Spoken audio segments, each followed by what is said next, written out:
Siddharth,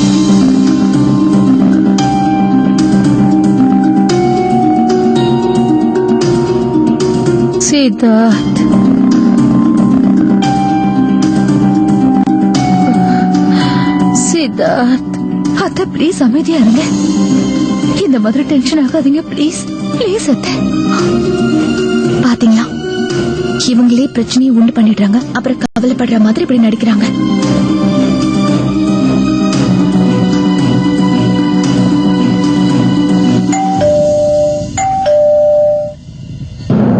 doctor வந்துட்டாங்க போல இருக்க, நான் போய் கூட்டிட்டு வந்துடுறேன்.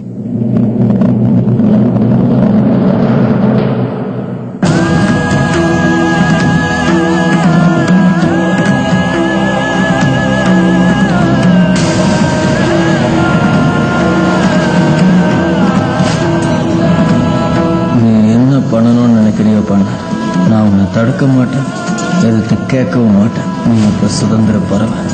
இவங்களே பிரச்சனையை உண்டு பண்ணிடுறாங்க, அப்புறம் கவலைப்படுற மாதிரி இப்படி நடிக்கிறாங்க.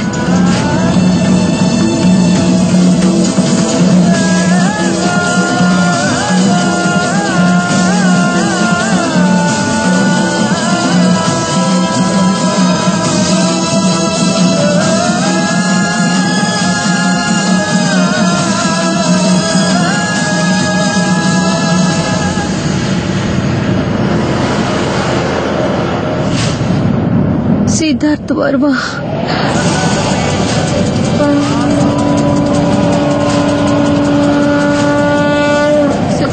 சித்தார்த்,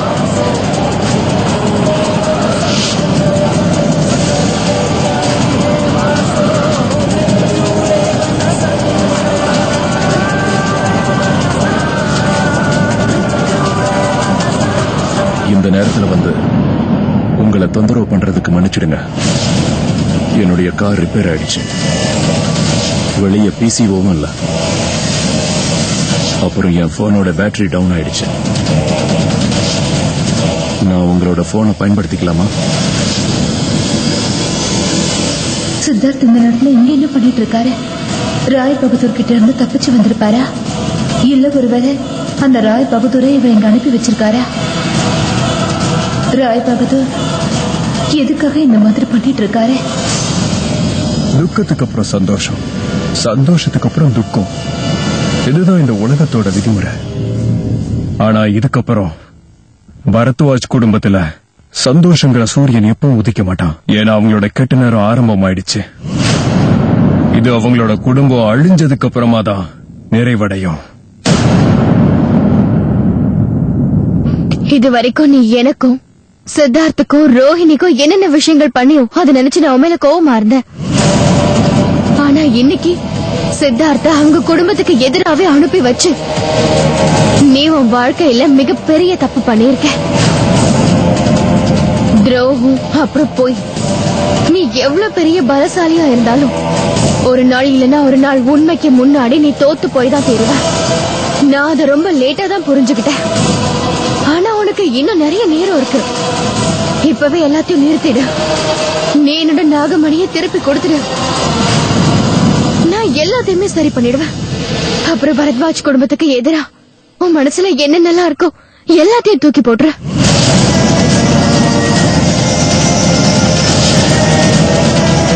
எனக்கு புரியுது. நான் என்னெல்லாம் சொல்லிட்டு இருக்கேனோ அதெல்லாம் உனக்கு ரொம்ப விசித்திரமா இருக்கு. ஆனா என்ன நம்பு, நான் அந்த பரத்வாஜ் குடும்பத்தோட தங்கி இருந்தேன். அவங்கள பத்தி எனக்கு ரொம்ப நல்லா தெரியும். ஒண்ணு நீ தோத்துடுவ, இல்ல உண்மைக்கு துணையா போய் நிப்ப. என்ன வெற்றி என்னைக்குமே உண்மையோட பக்கம் தான் நிக்கும். உண்மைதான் என்னைக்குமே ஜெயிக்கும். நீ என்ன பயமுறுத்துறியா? இல்ல, எச்சரிக்கை பண்ற. அந்த குடும்பத்தோட ஒற்றுமை அப்புறம் புனிதத்தை நான் பக்கத்துல இருந்து உணர்ந்திருக்கேன். அந்த குடும்பத்து மேல கடவுளோட ஆசீர்வாதம் எந்த அளவுக்கு இருக்குன்னா எதிரிகள் கூட அவங்களுக்கு சொந்தமா மாறிடுவாங்க. அதோட இந்த சித்தார்த் அவங்களோட சொந்த ரத்தம், அவங்களோட மகன். அவரோட இந்த சக்தி அவருக்கு எல்லாத்தையுமே ஞாபகப்படுத்திடும். நீ என் மேல அக்கறை காட்டுறத நினைச்சா எனக்கு சந்தோஷமா இருக்கு.